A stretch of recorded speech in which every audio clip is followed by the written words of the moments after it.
mình ghi tô màu. Đầu tiên thì mình sẽ ghi tô trên đầu Olivia nha các bạn. Và Olivia là một con mèo trắng và là người hàng xóm mới của Oggi, cũng như sau này là vợ của Oggi, là chị dâu của Jack, và Monica là cháu dâu của Wendy, và là bạn cùng nhà với Ladika. Và sau này là con dâu của cha Oggi và là mẹ của Oggi, và là dì của Selina.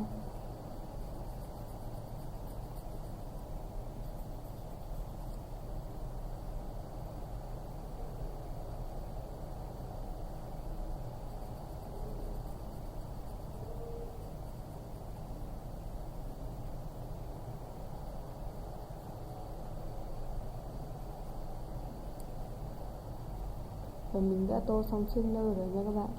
Tiếp theo thì mình sẽ tô đến phần mắt của Olivia. Mắt của Olivia thì mình sẽ tô màu hồng.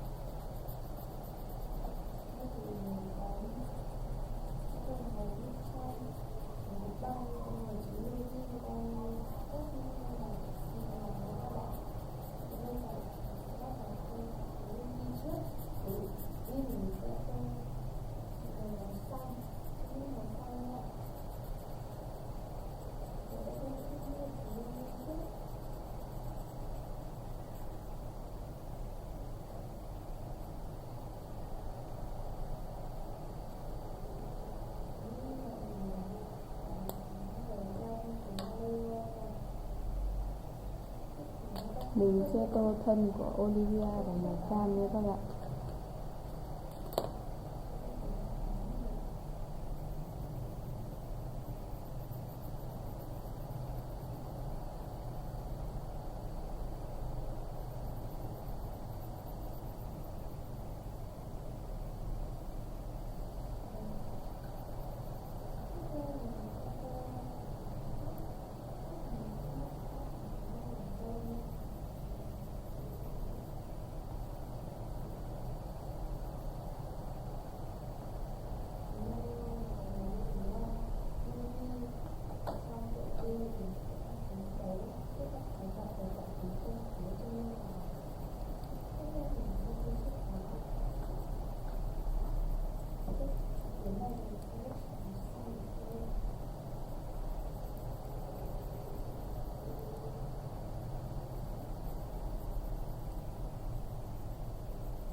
Như vậy thì mình đã hoàn thành tô màu xong bức tranh về một nhân vật Olivia trong truyện Oggi nha các bạn.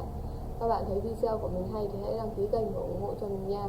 Xin chào và hẹn mọi người ở những video tô màu tiếp theo của mình.